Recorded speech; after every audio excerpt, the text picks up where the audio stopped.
Assalamualaikum warahmatullahi wabarakatuh. Innal hamdalillah nahmaduhu wa nasta'inuhu wa nastaghfiruh wa na'udzu billahi min sururi anfusina wa min sayyiati a'malina. May yahdihillahu fala mudilla lahu wa may yudlilhu fala hadiya lahu. Asyhadu an la ilaha illallah wahdahu la syarika lah wa asyhadu anna Muhammadan 'abduhu wa rasuluh. Allahumma salli ala Muhammad wa ala ali Muhammad. Ya ayyuhalladzina amanu taqullaha haqqa tuqatih wa la tamutunna illa wa antum muslimun. Saudaraku kaum muslimin yang dimuliakan oleh Allah Ta'ala, bersyukur kepada Allah Ta'ala karena hingga saat ini kita masih diberi kesempatan untuk senantiasa memperbaiki diri kita dalam upaya kita untuk menjadi orang yang terbaik. Saudaraku kaum muslimin yang dimuliakan oleh Allah Ta'ala, dalam kesempatan kali ini marilah kita bersama-sama mengkaji suatu hal yang mudah-mudahan bermanfaat bagi kita dalam rangka peningkatan kualitas pribadi kita. Dalam kesempatan kali ini kita akan membahas tentang introspeksi diri seri 2. Saudaraku kaum muslimin yang dimuliakan oleh Allah Ta'ala, jenis introspeksi diri muhasabah atau mawas diri yang kedua adalah introspeksi diri setelah kita melakukan perbuatan atau amal atau aktivitas.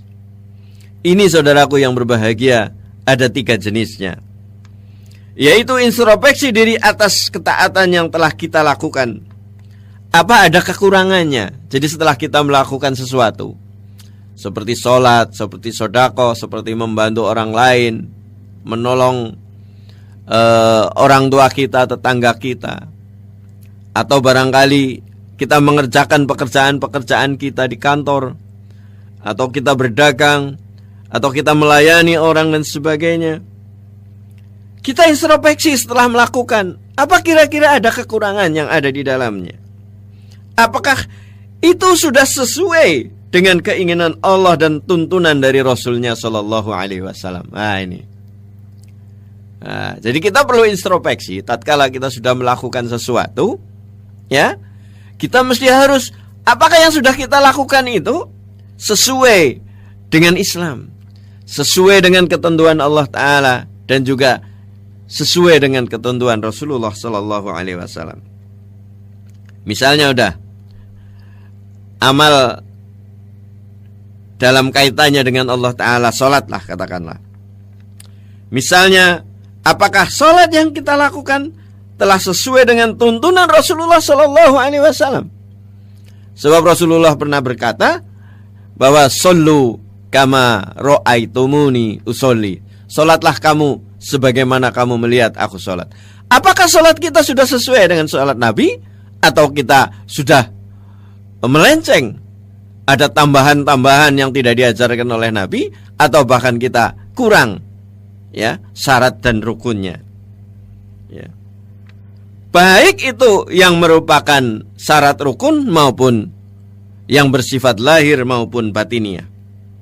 Misalnya, apakah kita hanya sholat sekedar formalitas, kelihatannya saja bergerak anggota tubuh kita, berdiri, takbiratul ihram, ruku, sujud, dan seterusnya dan seterusnya, hanya terlihat seperti itu saja, ya?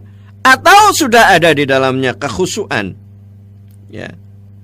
Atau barangkali kita introspeksi diri setelah sholat, ya, mungkin justru biasanya kalau kita sedang sholat, apa yang tadinya kita lupakan malah jadi ingat, atau pikiran kita mengembara kemana-mana, sehingga sering dikatakan oleh Imam Al-Ghazali, orang yang sholat tetapi pikirannya kemana-mana, hatinya kemana-mana, bagaikan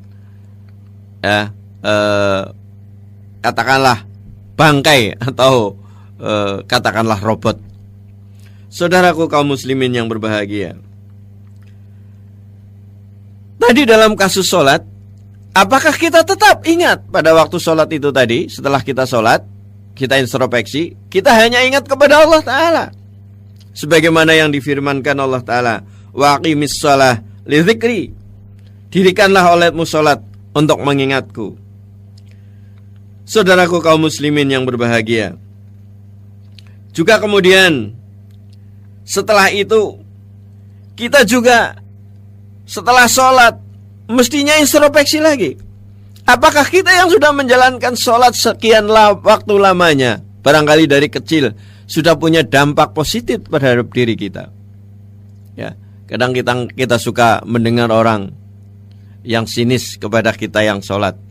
Ya, sholatnya sih jengkelat-jengkelit. Ya, dahinya sampai hitam, tapi sama tetangga tidak pernah urusan. Kalau ngomong, omongannya luar biasa menyakitkannya. Kalau kita masih seperti itu, saudaraku, berarti sholat kita belum benar. Karena Allah Ta'ala berfirman di dalam Al-Quran, inna sholata tanha anil fahsya'i wal munkar. Sesungguhnya sholat itu akan mencegah orang yang sholat itu dari perbuatan keji dan mungkar. Saudaraku kaum muslimin yang berbahagia, introspeksi diri pada setelah kita melakukan sesuatu yang kedua adalah introspeksi diri atas setiap amalan yang sebaiknya ditinggalkan. Jadi kita mesti harus sering merenung-renung, apa ada aktivitas-aktivitas kita yang sebaiknya kita tinggalkan. Misalnya maaf, seperti kita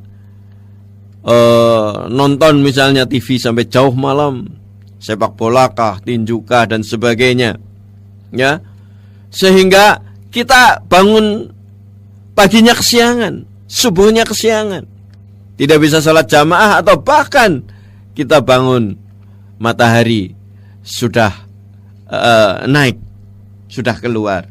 Nah, ini mestinya perlu sekali kita introspeksi diri. Hal-hal yang seperti itu, ya, apakah tidak sebaiknya kita tinggalkan saja? Kemudian mungkin kita suka kongko-kongko ngalor ngidul ngetan ngulon, membicarakan sesuatu yang tidak ada manfaatnya, ngerumpi dan sebagainya. Itu mestinya harus kita tinggalkan. Kita introspeksi diri. Barangkali banyak sekali pemanfaatan dari hati kita, akal kita, lisan kita, dan perbuatan kita yang sebenarnya itu tidak ada manfaatnya, dan mestinya itu harus kita tinggalkan. Sebab dikatakan oleh Rasulullah, salah satu ciri seorang muslim adalah dia meninggalkan apa-apa yang tidak ada gunanya. Kemudian, saudaraku kaum muslimin yang berbahagia, introspeksi diri yang ketiga setelah kita melakukan amal kebaikan, melakukan amal, adalah introspeksi diri atas setiap amalan yang mubah atau suatu kebiasaan-kebiasaan. Ya. Kenapa kita melakukan itu? Apakah itu demi untuk kebaikan kita dan juga kebahagiaan kita di dunia dan akhirat? Kalau ya, berarti kita telah beruntung. Akan tetapi, kalau itu hanya untuk sesuatu yang tidak ada manfaatnya, maka mestinya harus kita tinggalkan.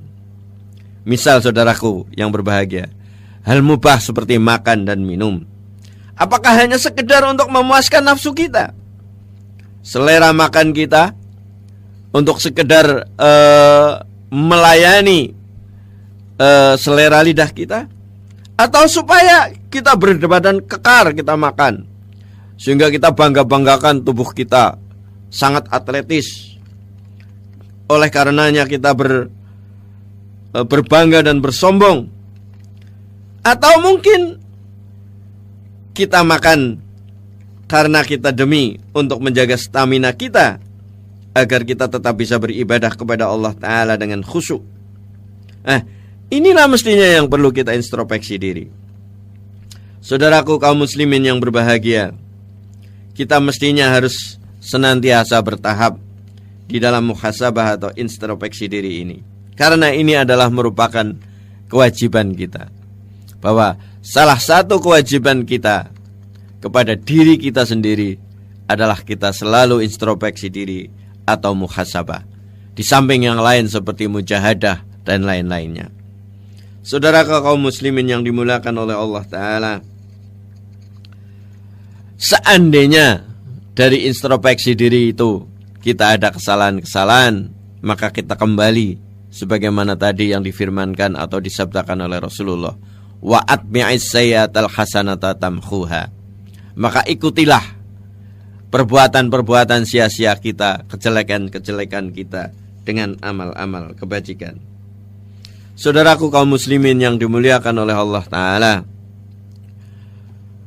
yang tidak kalah pentingnya muhasabah atau introspeksi diri kita adalah introspeksi dari pendengaran kita, dari penglihatan kita, dari tangan dan kaki kita. Apakah sudah kita manfaatkan sebaik-baiknya?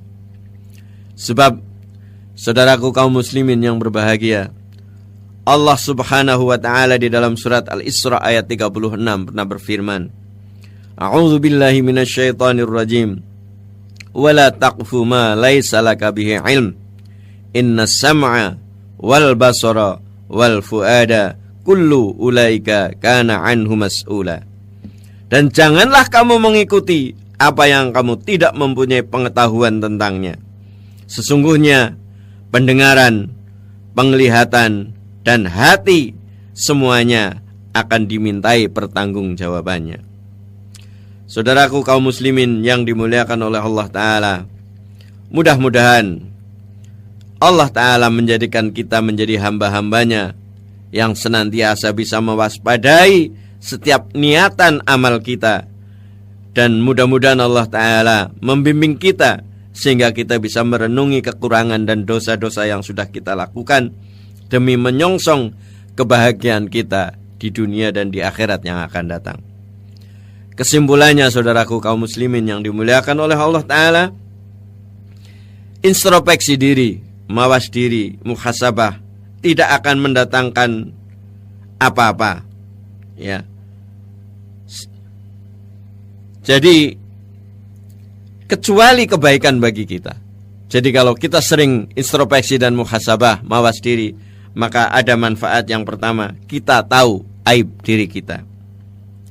Ya memang saudaraku yang berbahagia, kadang-kadang orang mengatakan, ya bagi orang bahwa semut di seberang lautan tampak, tetapi gajah di depan matanya tidak tampak. Itu bagi orang yang tidak mau melakukan introspeksi diri. Tetapi bagi orang yang senantiasa muhasabah atau mawas diri atau introspeksi diri, maka dia akan tahu aibnya sendiri, sehingga tergerak untuk memperbaiki diri karena ada rasa malu. Saudaraku kaum muslimin yang berbahagia, ada pernah salah seorang ulama, ya, seorang salafus soleh yang menyatakan bahwa laukana lidzunubi rihun ma qadira ahadun yajlisu ilayya. Seandainya dosa itu ada baunya, ya, ada baunya, bau. Seandainya dosa itu bau, niscaya tidak ada seorang pun yang sanggup duduk mendekat kepadaku. Karena apa? Dosa kita memang sudah banyak. Nah, yang kedua saudaraku yang berbahagia, manfaat dari introspeksi diri, kita bisa mengenal Allah Subhanahu wa Ta'ala. Kita bisa ma'rifatullah. Orang yang tidak mengenal Allah saudaraku, maka ibadahnya tidak bermanfaat baginya. Kalaupun bermanfaat, maka sangat sedikit. Ketika seorang merenungi anugerah dan kenikmatan Allah yang tidak terhitung, ia bandingkan dengan ibadah yang dia lakukan. Mestinya seseorang yang mampu introspeksi diri, dia akan menangis bahwa apa yang dipersembahkan kepada Allah Ta'ala, ibadah yang dia lakukan, itu tidak sebanding dengan karunia Allah Subhanahu wa Ta'ala. Tapi bagi orang yang tidak pernah berintrospeksi diri, dia menggambarkan amal-amalnya, ibadahnya, seolah-olah dia sudah sempurna. Saudaraku kaum muslimin yang dimuliakan oleh Allah Ta'ala, bagi orang yang mampu introspeksi diri, pasti tatkala dia merenung, dia akan menyesal bahwa apa yang diberikan oleh Allah Ta'ala sangat banyak tidak sebanding dengan ibadah yang dia lakukan. Itulah saudaraku kaum muslimin yang berbahagia, ada dua manfaat yang diperoleh tatkala kita mau bermuhasabah. Yang pertama, kita akan tahu aib kita, dan yang kedua, kita lebih mengenal Allah Ta'ala. Kita lebih mendekat kepadanya karena kita merasa karunia Allah yang diberikan kepada kita lebih banyak dari apa yang sudah kita berikan atau kita taat atau kita persembahkan kepada Allah Ta'ala. Mudah-mudahan saudaraku yang dimuliakan oleh Allah Ta'ala, Allah senantiasa membimbing kita untuk kita mampu berintrospeksi diri atau mawas diri, sehingga kita tidak pernah mengacungkan telunjuk kepada orang lain, tetapi lebih banyak kita mawas diri, menunjukkan telunjuk kita kepada diri sendiri. Apalagi saudaraku yang berbahagia, di tengah kehidupan seperti sekarang ini, marilah kita jangan menyalah-nyalahkan orang. Justru barangkali kitalah yang lebih jelek dari orang-orang yang kita salahkan. Mudah-mudahan kajian kita untuk kesempatan kali ini bermanfaat bagi kita. Kurang lebihnya mohon dimaafkan, dan kita berdoa kepada Allah apabila ada kekeliruan dan kesalahan dalam majelis ini, dimaafkan oleh Allah Subhanahu wa Ta'ala. Subhanakallahumma wa bihamdik, asyhadu an la ilaha illa anta, astaghfiruka wa atubu ilaik. Wal afu minkum, billahi taufiq wal hidayah. Assalamualaikum warahmatullahi wabarakatuh.